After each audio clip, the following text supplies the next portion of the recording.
Waalaikumsalam warahmatullahi wabarakatuh.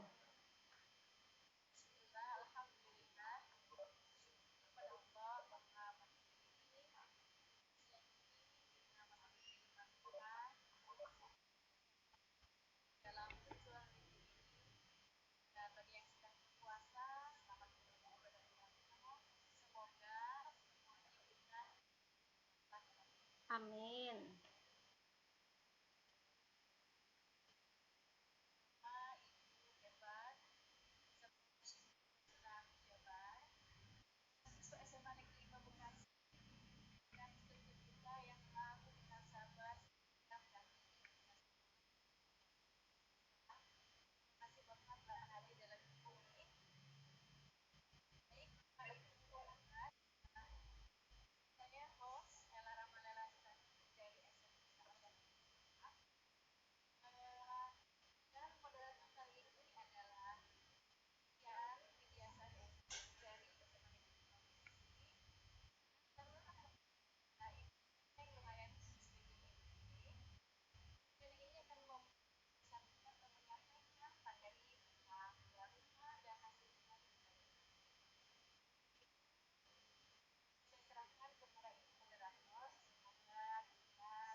Amin, amin.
Terima kasih kepada Bu Ella Rahma Lailasari dan Ibu Dian yang sudah membuka acara Ikon kali ini.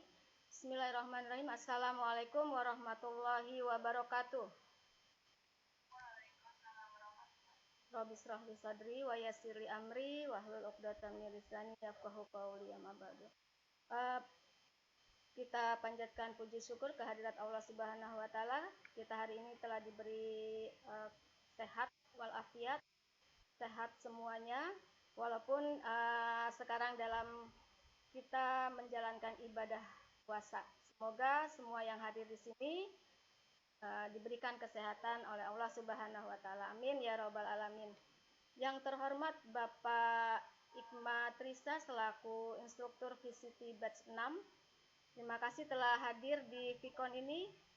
Terima kasih kepada Bapak Guru hebat peserta VCT Batch 6 dan tentunya pada para siswa-siswi SMA 5 dan SMA yang lain yang sudah menyempatkan hadir untuk di room meeting ini, yaitu dalam rangka VCT batch 6 Jabar Juara Jabar Kahiji. Baik, ya. Oh gitu. Bagaimana? Oke. Ya. Jadi hari ini saya akan memaparkan materi tentang kelarutan dan hasil kali kelarutan.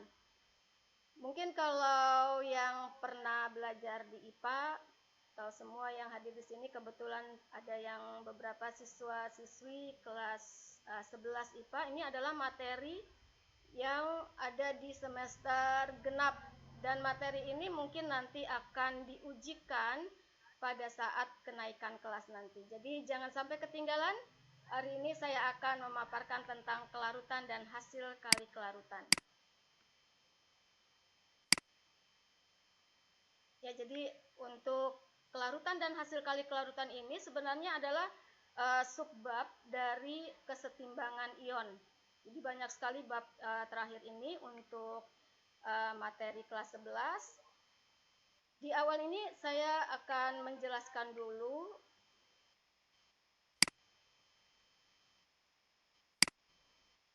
ya, ada materi yang harus saya sampaikan di sini adalah yang pertama,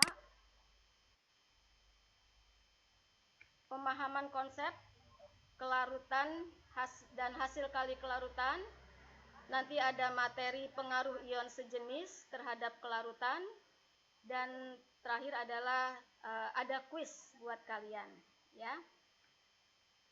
Yang pertama adalah pemahaman konsep dulu.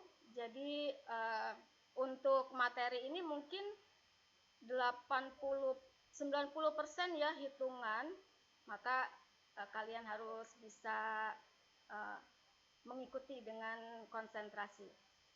Baik, sebelum kita ke rumus-rumus, di sini ada jenis larutan. Kalau kita mendengar kata larutan, adalah gabungan dari dua zat atau lebih yang dicampur, ya, di mix. Kemudian jenis larutan itu bisa dibedakan menjadi 3 berdasarkan kelarutannya. Yang pertama adalah yang namanya larutan belum jenuh. Larutan belum jenuh. Jadi larutan belum jenuh ini adalah larutan yang jumlah zat terlarutnya itu sedikit atau lebih kecil daripada kelarutannya, dan masih dapat melarutkan zat yang terlarut. Itu adalah larutan belum jenuh. Yang kedua, ada istilah larutan jenuh yang disebut larutan tepat jenuh. Ya, larutan tepat jenuh ini adalah larutan yang jumlah zat terlarutnya, ya, zat terlarutnya itu di dalam larutan sama dengan kelarutannya, atau dikatakan tepat jenuh itu karena memiliki konsentrasi yang maksimum. Kemudian yang ketiga, ada jenis larutan yang dikatakan larutan lewat jenuh. Apa itu larutan lewat jenuh di sini? Jadi ketika kita melarutkan zat terlarut, nah zat terlarutnya itu lebih besar jumlahnya di dalam kelarutannya, sehingga sudah terbentuk endapan. Ya, misalkan kita melarutkan gula ke dalam air.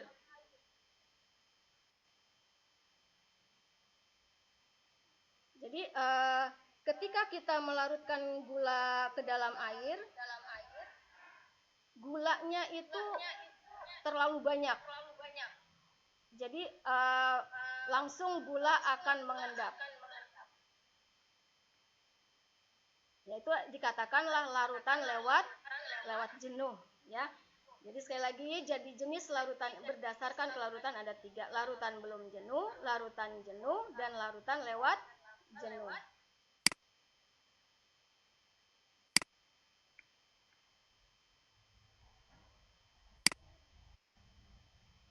Sekarang kita bahas materi berikutnya adalah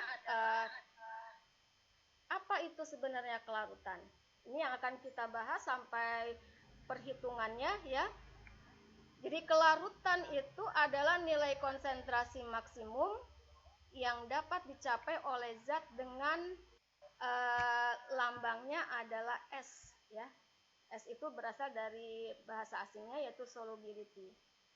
Satuannya adalah molaritas atau dalam bentuk mol per liter. Nah, jadi di dalam kelarutan ini tergantung pada suhu, kemudian tergantung pada pH larutan, juga tergantung pada ada atau tidaknya ion sejenis. Jadi ada 3 pengaruh terhadap kelarutan. Yang kedua, nanti kita akan ketemu dengan istilah KSP. Ya, KSP itu hasil kali kelarutan. Ini dalam bahasa Indonesianya. Kalau dalam bahasa asingnya adalah solubility product constant. Jadi maka disingkatlah KSP. Apa itu KSP? Ya, hasil kali konsentrasi ion-ion yang masing-masing nanti dipangkatkan dengan koefisien reaksi dalam suatu larutan yang jenuh pada suhu tertentu. Ingat, semakin besar nanti harga KSP, maka semakin mudah melarut senyawa tersebut. Ya, sebelum saya ke slide berikutnya atau ke materi rumus-rumusnya, kita harus tahu dulu apa sih peranan atau manfaat kelarutan. Kita belajar kelarutan, belajar KSP ini, maka di dalam kehidupan keseharian itu bahwa kelarutan, pengendapan itu terjadi juga di dalam tubuh kita atau dalam keadaan sekitar kita. Di antaranya adalah enamel gigi. Ya, enamel gigi kita itu komposisi utamanya adalah mineral. Ya, mineral hidroksiapatit.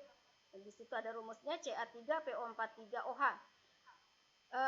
Mineral tersebut dapat mengalami pelarutan di dalam medium yang bersifat asam, yang secara lanjut akan menyebabkan karies gigi. Ya, kerusakan gigi itu akibat dari adanya penumpukan atau pengendapan mineral tadi. Juga pengendapan garam-garam tertentu dalam ginjal kita. Ya, tubuh makhluk hidup, tubuh manusia itu ada ginjal. Nah, ini pengendapan garam mineral itu juga menyebabkan terbentuknya batu ginjal. Yang ketiga, pengendapan CaCO3 dari air tanah itu juga memegang peranan penting di dalam pembentukan stalaktit dan stalagmit. Yang keempat, air laut memiliki konsentrasi ion Ca dan CO3 2-, yaitu sangat berpengaruh terhadap keberadaan terumbu karang ya, karena terbentuk dari CaCO3 tadi. Oke, jadi itu adalah konsep materinya yang harus kita ketahui sebelum kita ke rumus-rumusnya. Baik, kita akan ke rumusnya. Yang pertama,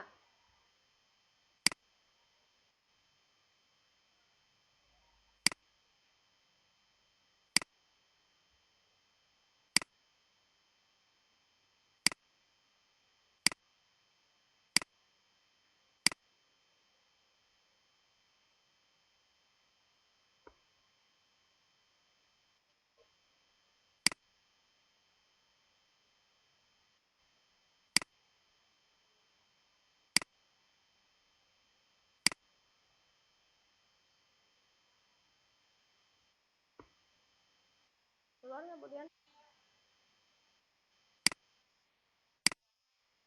ya. Cek.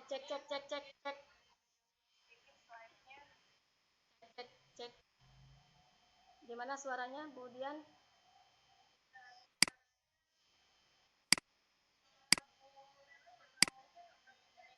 Ah, gitu ya. Ya, agak putus-putus memang Bu Nenek. Oh ya ya. Ya. Ini juga PDF-nya. PPT-nya. Iya iya iya. Iya iya. Mungkin ada gangguan sedikit kali ya, mohon bersabar. Nah, sudah. Yang tadi ya. Oh gitu ya.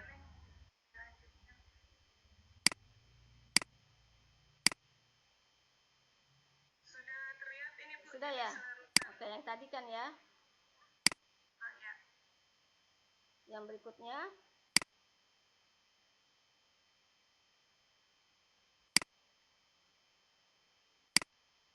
Ini nggak kelihatan. Ini ada saran Bu Neneng, headsetnya kalau dilepas aja gimana? Oh gitu ya. Bapak Ayu. Oke. Kedengeran ya? Oh ya. Ya, bagaimana? Tes? Sudah? Nah, tes. Oke ya. Jelas sih Bu. Ini sudah tampak ini ada hubungan kelarutan dan tetap menerusin saluran. Silahkan Bu Neneng.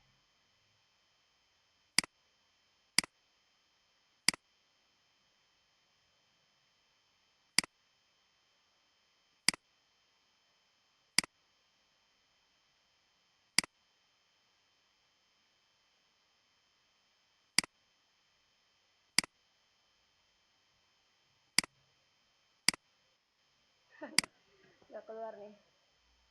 Sebentar ya, saya itu lagi ya, ambil file lagi sebentar.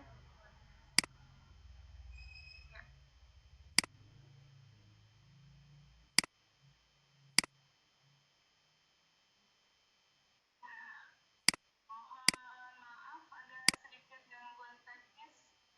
Ini room kita tampaknya sudah hampir full, sudah ada 100 partisipan di sini. Bagaimana kabarnya semuanya? Mudah-mudahan sehat ya. Iya. Untuk kali ini di absennya mungkin bisa ditampilkan lagi ya. Mungkin ada yang baru masuk. Ya, coba tampilkan dulu absennya. Di sini. Silakan yang belum absen.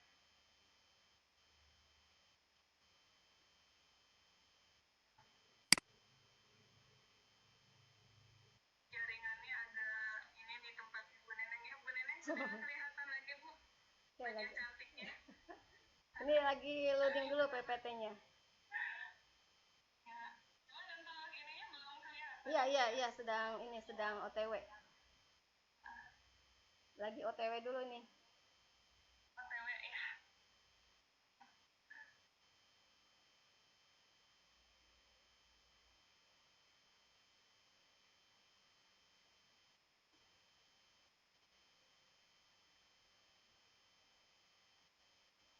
Cek. Suara udah mantap ya?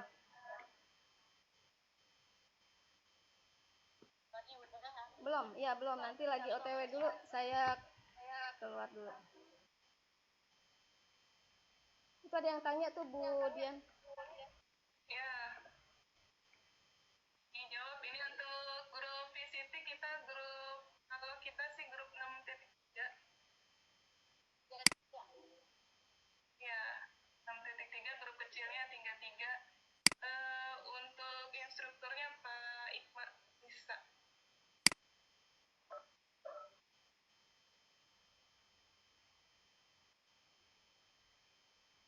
Bentar ya. Lagi loading ini. Ya. Lagi loading sebentar.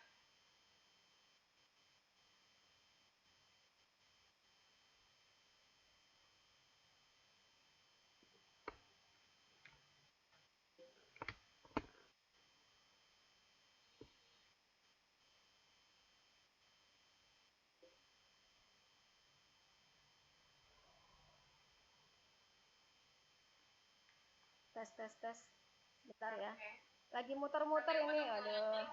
Kalau ada yang mau bertanya juga nggak apa-apa nih, kita sambil nunggu loading. Ya, jadi tadi ada 3 larutan, ada jenis 3 larutan berdasarkan kelarutannya. Coba. Tadi pertama larutan belum jenuh, larutan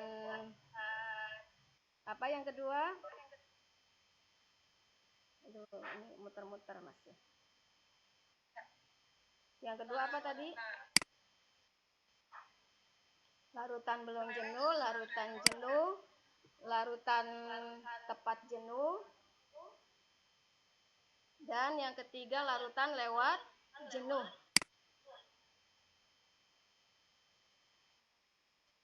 Masih belum terlihat ya? Masih OTW ini?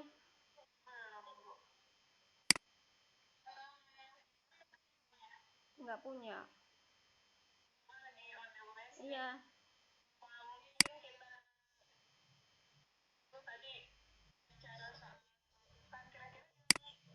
Diaplikasikan untuk kehidupan sehari-hari gimana ya Bu Nenek? Iya, Bisa itu cerita tadi sedikit? kalau kalau kelarutan atau pengendapan ya, jadi terutama di dalam materi ini kan kita hanya menghitung kelarutan suatu zat yang dibandingkan dengan harga KSP-nya. Jadi harga KSP-nya itu nanti sudah ada dalam bentuk konstanta. Jadi suatu angka ketetapan.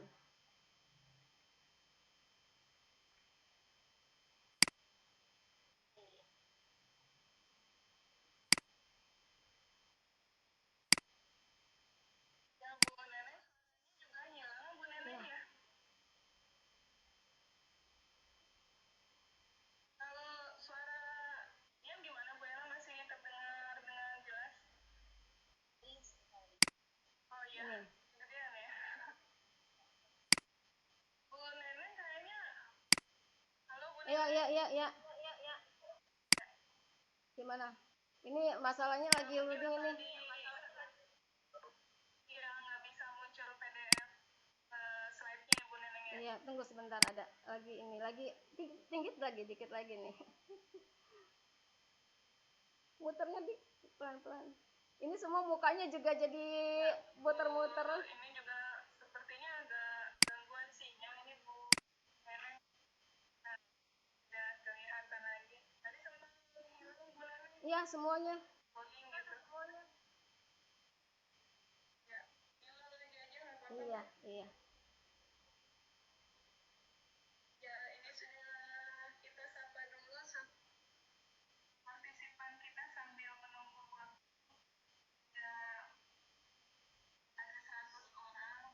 Ada Tia, ada Andri, ada Viva, ada Afta, karena kelas 11 IPA, kelas 2.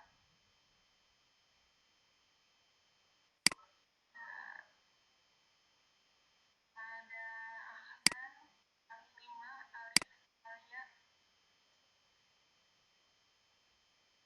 Ena, Nani, Minda, Akil, dan mungkin yang bertanya tadi kan Bu Nenek sudah juga pemaparannya, apakah ada yang bertanya? Sambil nunggu nih.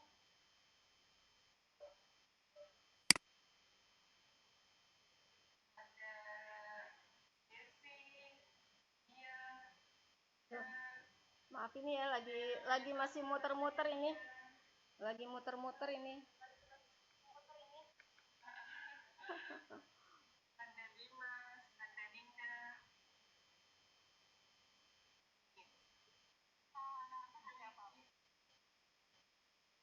Silakan anak-anak kalau ingin bertanya nanti Gimana Bu Dian? Udah ketemu? Udah terlihat? ada Gilda. Bu Dian? Masih belum Bu, masih gelap. Huh?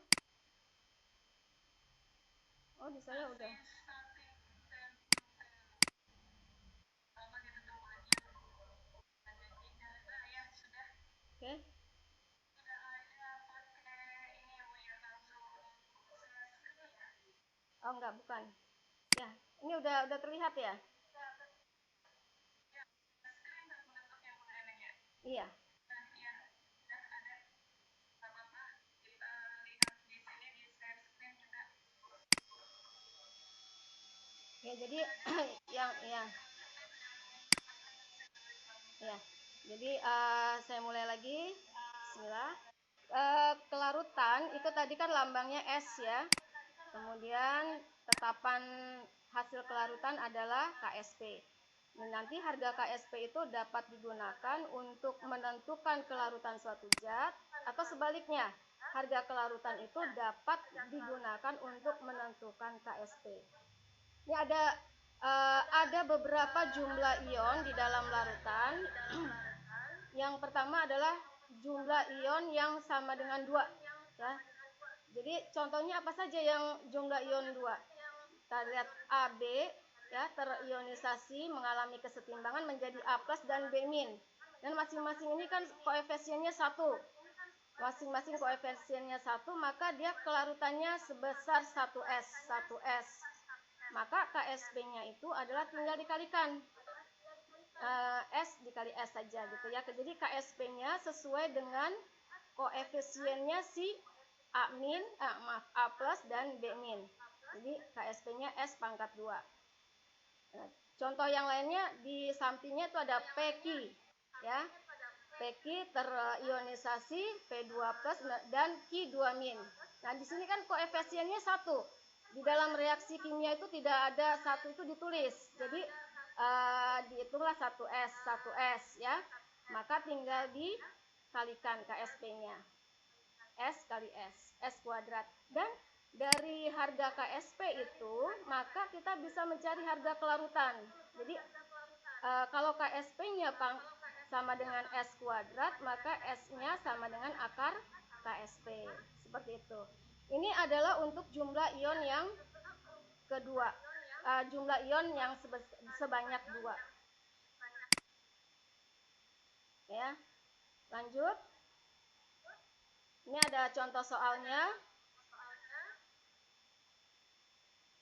Contoh soalnya ini adalah senyawa CuCrO4. Ini kan satu ion Cu2+ dan satu ion CrO2-. Maka nanti sebanyak 1S, kalau di dalam contoh soal ini kita menggunakan X, maka sama dengan X kuadrat. Nanti X-nya itu atau kelarutannya itu bisa dalam bentuk nilai atau harga, misalnya 10 pangkat min 18, maka tinggal dimasukkan saja ke rumus KSP, ya, KSP S kuadrat, atau di dalam soal adalah KSP sama dengan X kuadrat. Baik, kita lanjut. Tadi zat yang terdiri dari jumlah ion sama dengan 2. Sekarang N sama dengan 3, atau jumlah ionnya sama dengan 3. Contohnya apa? A2B, misalkan A2B terionisasi menjadi 2A+ dan B2-. Nah, nanti 2A+, berarti nilai dari ion itu adalah 2S. Nah, 2S, kemudian B2-nya 1, kan 1 ion B2-, maka 1S. Maka di dalam bentuk KSP-nya A plusnya itu dipangkatkan dengan 2. Nah, 2 ini dari mana? Yaitu dari koefisien. Ya, dari koefisien. Jadi masukkan nih 2S ke dalam rumus KSP. 2S kuadrat. Nah, B2-nya itu adalah S karena koefisiennya 1. Ya, jadi dimasukkanlah harga S-nya sebesar, jadinya dia 2S kuadrat dikali S, ya, 4S pangkat 3. Nah, dari KSP ini kita bisa mencari S-nya, kelarutannya. Jadi kelarutannya itu adalah akar pangkat 3 dari KSP per 4. Ini rumus, ya. Jadi rumus untuk zat yang ionnya sama dengan 3. Contoh, Ag2SO4. Ini hitungannya Ag2, kan SO4-nya 1 ion dihitung. Jadi jumlah ionnya 3. Dan sehingga kita harus tahu, oh kalau jumlah ionnya 3 itu KSP-nya adalah 4S pangkat 3. S-nya adalah akar pangkat 3 dari KSP per 4. Itu ya. Yang berikutnya mungkin nanti kalau ada pertanyaan, karena waktunya yang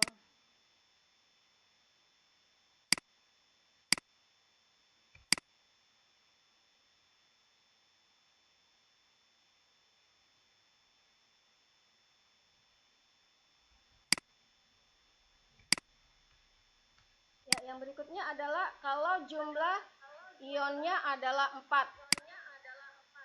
Nah, ini ya. AB3. Ini saya misalkan zatnya AB3. Maka dia terionisasi menjadi A3+ dan ion ditambah 3 ion B-. A13 ini kan jumlah koefisiennya 1, maka kelarutannya sebanyak 1S. 3B- berarti kan kelarutannya 3S. Ya, gitu ya. Maka KSP-nya karena A3+ itu koefisiennya 1, maka dipangkatkanlah dengan 1. Maka S-nya 1. Jadi B-nya pangkat 3. Karena apa? Karena koefisiennya 3. 3S. Masukkan pangkat 3-nya dari koefisien itu. Oke ya. Kak, 3S-nya B- kan tadi 3S. Maka 3S pangkatkan 3. Jadi totalnya adalah KSP-nya adalah 4S pangkat 3. Ini untuk jumlah ion yang sama dengan 4. Sehingga kalau ada zat yang berjumlah ion sama dengan 4, KSP-nya itu 27S pangkat 4. Nah, dari KSP ini kita bisa mengambil rumus S sama dengan akar pangkat 4 dari KSP per 27. Ini contohnya ya. Contoh zat aluminium hidroksida. Ya, terurai atau terionisasi, ini harusnya kesetimbangan ya, tanda panahnya kurang 1. Jadi terionisasi menjadi Al3+ dan 3OH-. Baik, karena dia 1 Al3+, maka dia A. Kalau tadi kan dalam bentuk S, kalau nanti dalam bentuk soal dia bisa saja AX ya, dan sebagainya. 3OH- itu adalah 3A. Maka nanti masuklah ke harga KSP-nya, masukkan Al3+-nya itu A pangkat 1 dan OH-nya 3A. Maka didapatkan 27A pangkat 4.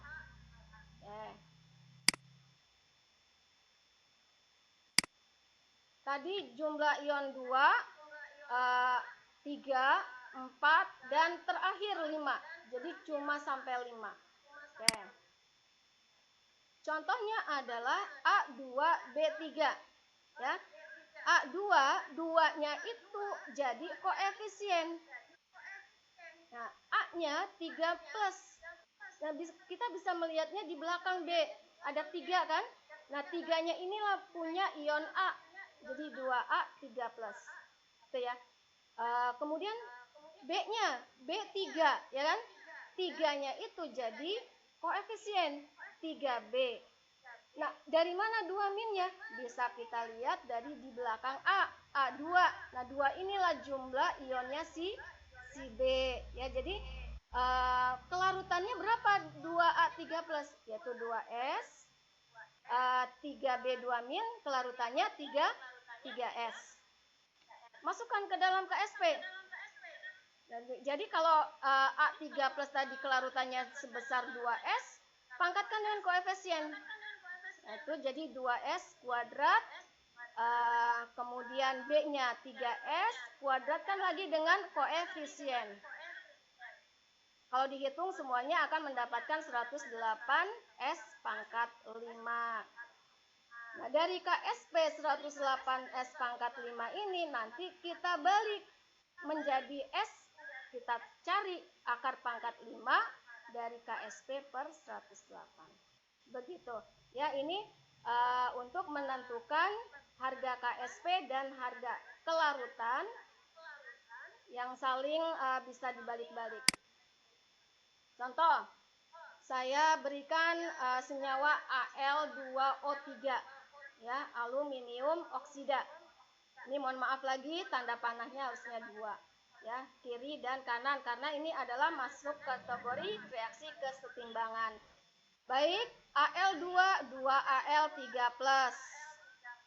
Kemudian O3, ya, 3O2-. Jadi untuk menentukan KSP-nya, tadi Al-nya masuk sebesar 2A, pangkatkan dengan 2, yaitu dari koefisien. O2 min sebesar 3A kelarutannya. Pangkatkan dengan koefisien, yaitu 3. Yaitu, maka kita dapatkan nanti 108A pangkat 5. A pangkat 5 ya.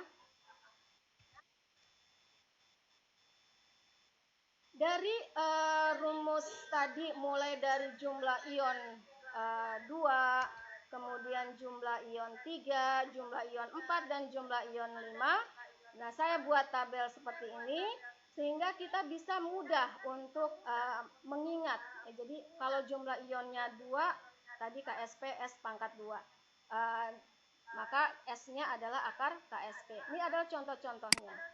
Ya, contoh-contohnya AgCl, MgO, CuO, NaOH ya.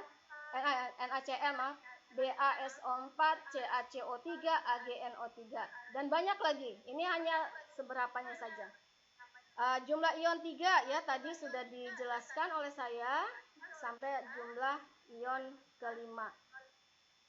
Ya, ini cuma 4 saja jumlah ionnya dan ini memang harus diingat nanti ketika kita kehitungan.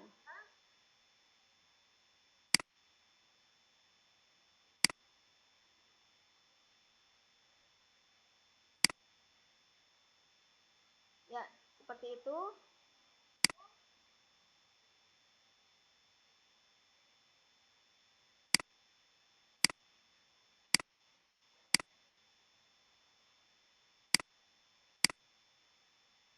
Nah, untuk mengingatnya, ini ada smart solutionnya ya. Jadi AXBY misalkan ya, terionisasi menjadi XAY plus, B-nya YBX min.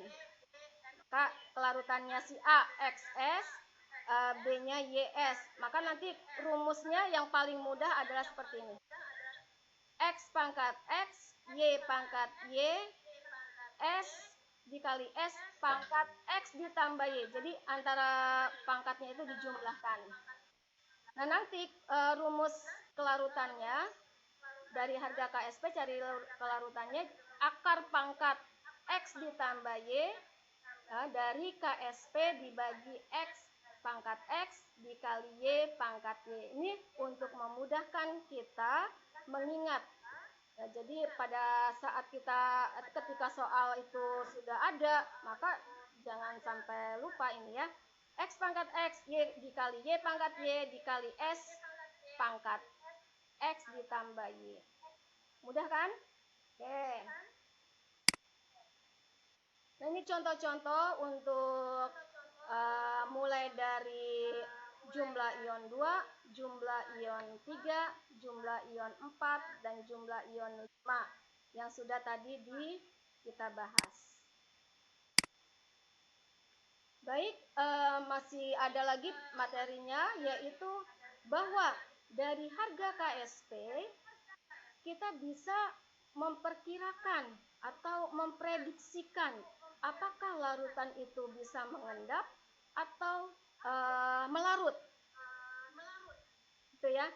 Jadi suatu campuran larutan tertentu dapat menghasilkan endapan atau tidak itu tergantung pada konsentrasi ion di dalam larutan.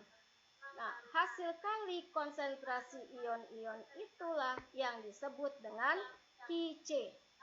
Ada beberapa buku bukan C tetapi SP ya. C ini kan dari kata concentrate. Jadi perkalian antara konsentrasi. Oke. Jika nanti Qc, kan kita ngitung nanti Qc-nya. Ya, Qc-nya itu dihitung. Rumusnya adalah ion dipangkatkan dengan jumlah M ya, indeksnya si A, jumlah A. Bm-nya dipangkatkan juga dengan indeksnya si B. Ini rumus Qc-nya. Ini yang harus kita hitung Qc-nya ini. Nanti kita bandingkan dengan KSP. Kalau Qc nanti yang sudah kita hitung lebih kecil daripada KSP, maka dikatakan zat atau senyawa tersebut tidak terbentuk endapan. Kemudian jika QC sama dengan KSP, nah kita sudah ngitung QC nih ya, ternyata harganya sama dengan KSP. Nah, nanti KSP ini ada di soal datanya. Memang ini harga konstanta ya. Maka kalau QC sama dengan KSP tidak terbentuk endapan, maka dikatakan larutan itu jenuh. Kalau terbentuk endapan di awal apa tadi? Terbentuk endapan, maka dia lewat jenuh. Melarut ya. Nah, yang lewat jenuh ini yang ketiga. QC lebih besar dari KSP, terbentuk endapan. Maka ketika dia terbentuk endapan, dikatakan larutan itu adalah lewat jenuh. Ya. Dan perlu kita ingat bahwa semakin besar nilai KSP suatu zat, maka semakin mudah senyawa tersebut melarut. Tuh ya. Jadi nanti kalau KSP-nya itu terdata atau terdaftarnya besar, maka senyawa itu mudah melarut. Tetapi kalau harga KSP-nya, misalnya ada 5 larutan, KSP-nya masing-masing sudah tertera ya, sudah terdaftar. Kita lihat kalau KSP-nya kecil, maka dikatakan zat itu sukar melarut. Sekali lagi, KSP-nya besar, maka mudah melarut. Kalau harga KSP-nya nanti kecil, maka sukar melarut atau mudah mengendap. Atau dikatakanlah larutan itu lewat jenuh.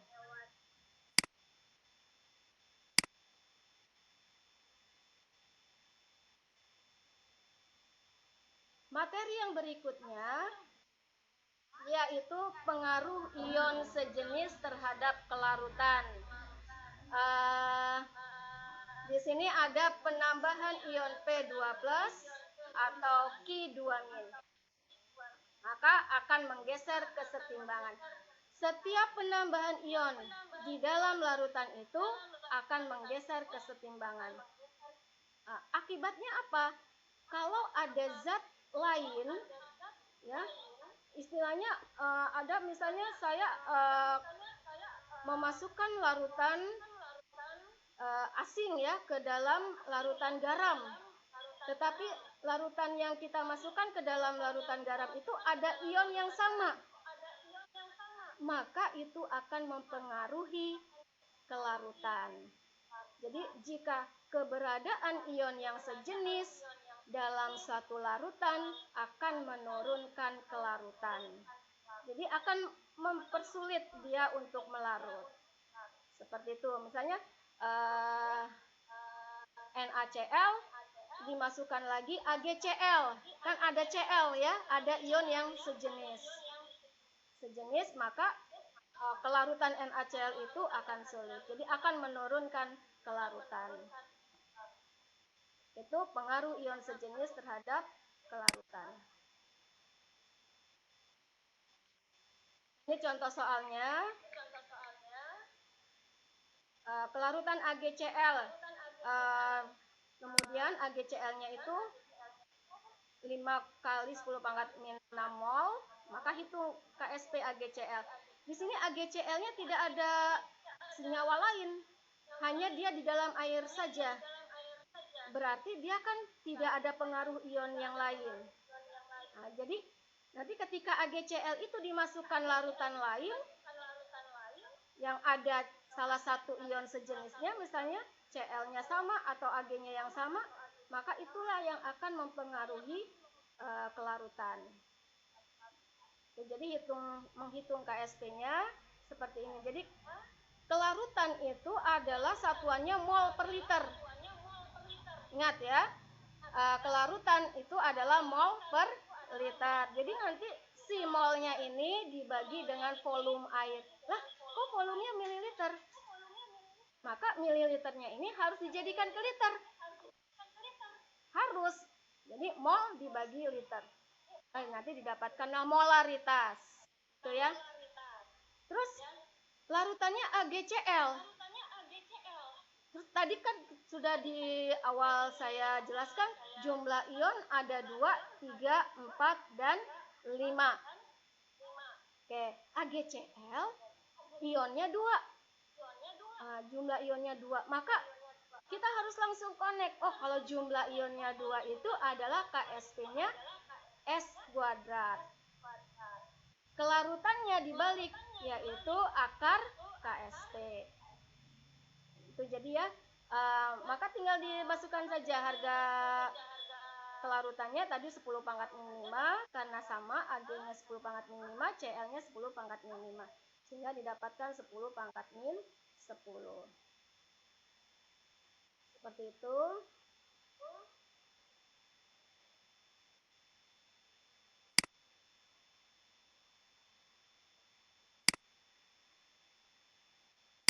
Yang berikutnya, tadi kan tidak ada pengaruh larutan lain, ya. Jadi hanya larutan dengan air saja, zat dengan air saja. Tapi bagaimana kalau di dalam larutan itu dimasukkan zat lain maksudnya. Jadi ada MgOH2 dimasukkan ke dalam MgOH itu larutan MgCl2. Berarti kan ada ion sejenis di sini, yaitu Mg. Ya, Mg ini adalah sebagai ion sejenis. Nah, ion sejenis inilah yang menjadi mempengaruhi kelarutan. Adanya larutan yang mengandung ion sejenis akan menurunkan kelarutan. Maka di sini biasa ya kita bahas setiap awal dari pembahasan adalah kita harus mengionisasikannya dulu. Mg2+ kan 1 Mg ya. Oh ya. Ya. Ya. Sekarang kita kuis ya, Bu. 10 menit lah.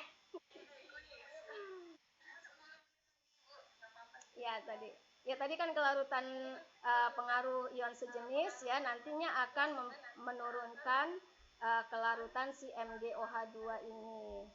Gitu ya. Yang tadinya kelarutannya 4 kali 10 pangkat min 12 karena ada pengaruhnya dari larutan lain yang ada ion sejenisnya yang ion sama, maka dia akan turun. Maka jadi tidak bisa melarut. Bisa melarut tapi sukar ya agak lama. Oke, baik. Kita ke kuis. Nggak banyak kok. Ya. Dari paparan saya tadi dari awal mungkin masih ada yang ingat ya atau mungkin juga tidak menyimak ya tidak apa-apa tapi minimal ada yang nyangkut lah. Baik, siapa yang bisa menjawab jika ada kelarutan Ag3PO4 di dalam air? Nah, ini berarti kan tidak ada ion sejenis, ya kan? Misalnya A mol per liter. Berapakah Ksp dari Ag3PO4 yang benar? Sudah ada yang menjawab, Bu Dian?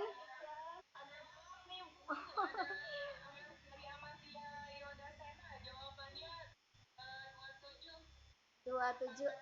Oke, ada berapa yang menjawab A, kemudian? Oh, A.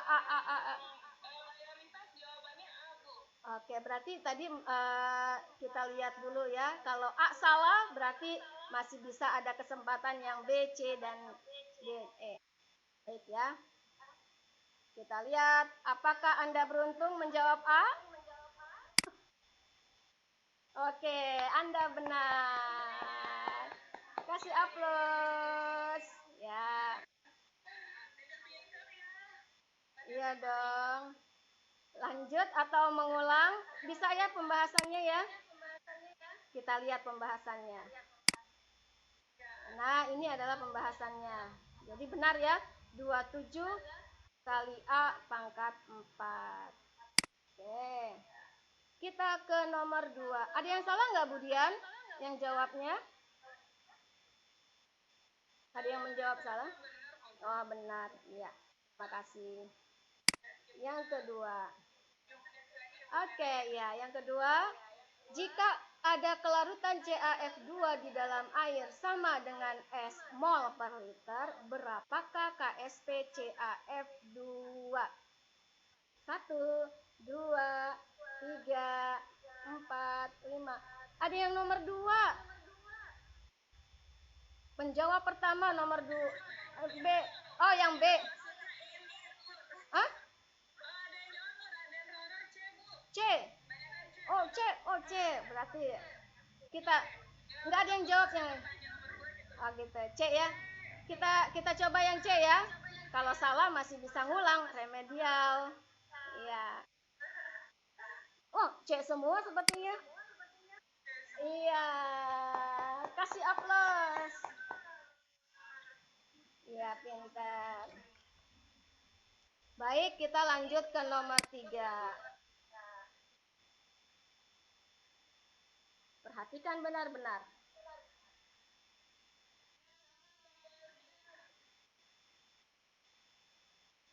Oh, ada yang menjawab E.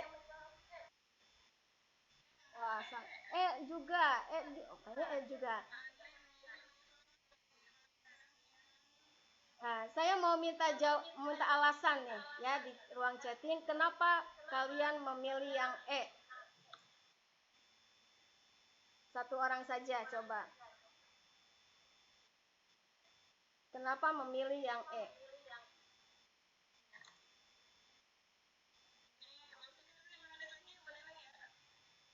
Ya, kita lihat yang E. Iya, benar. Oke, baik. Itu betul sekali karena harga KSP-nya itu adalah paling kecil. Pinter-pinter. Ya, terima kasih atas atensinya. Selamat menunaikan ibadah puasa Ramadan 1441 Hijriah. Silakan saya kembalikan ke moderator.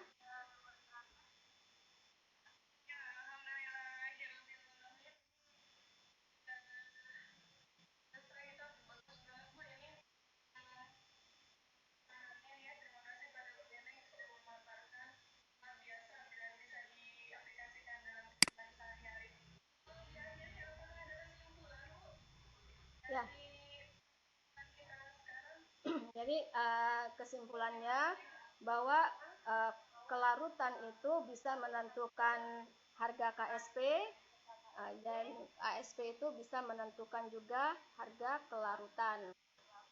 Ya, ada suatu larutan jika dimasukkan larutan yang lain yang mengandung ion sejenis, maka itu akan mempengaruhi kelarutan, akan menurunkan kelarutan.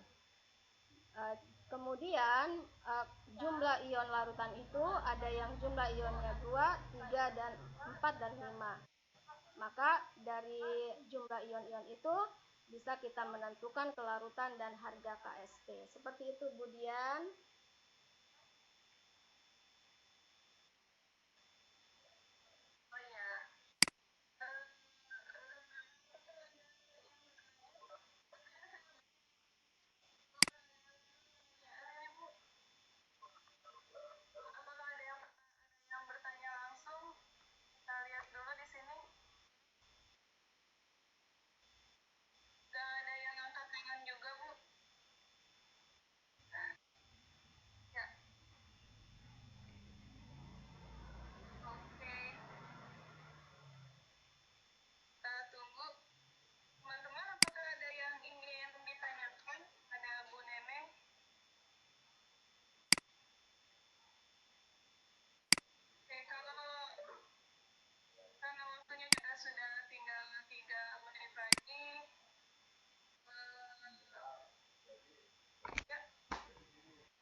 Oh ya.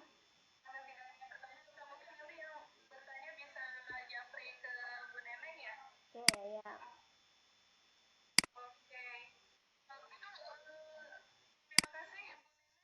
Atas pemaparannya karena waktunya sudah habis. Padahal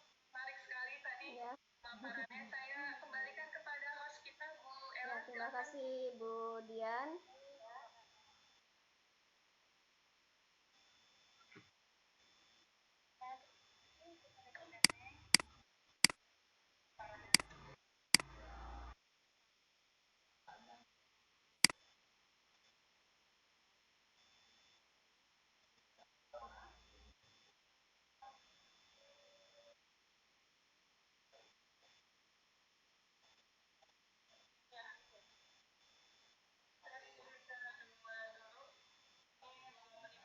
Ditutup.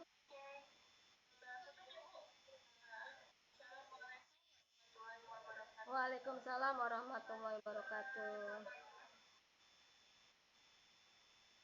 Untuk anak-anak diminta untuk tetap manis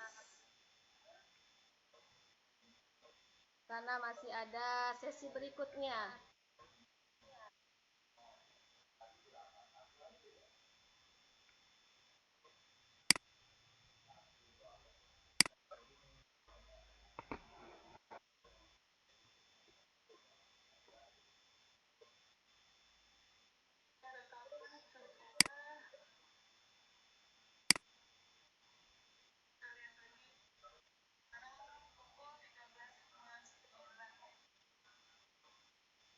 Aduh, Pak, suaranya doang masuk.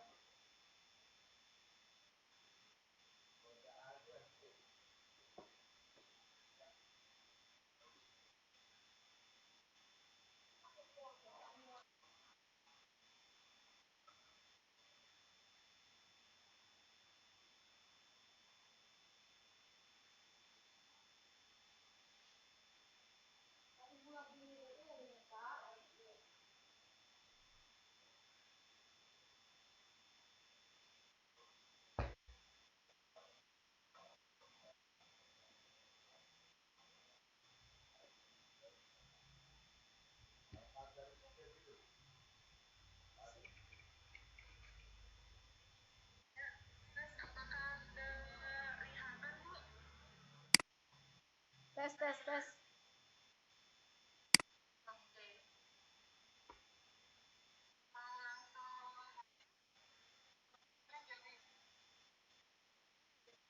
Oh ya, di jam 2 ya.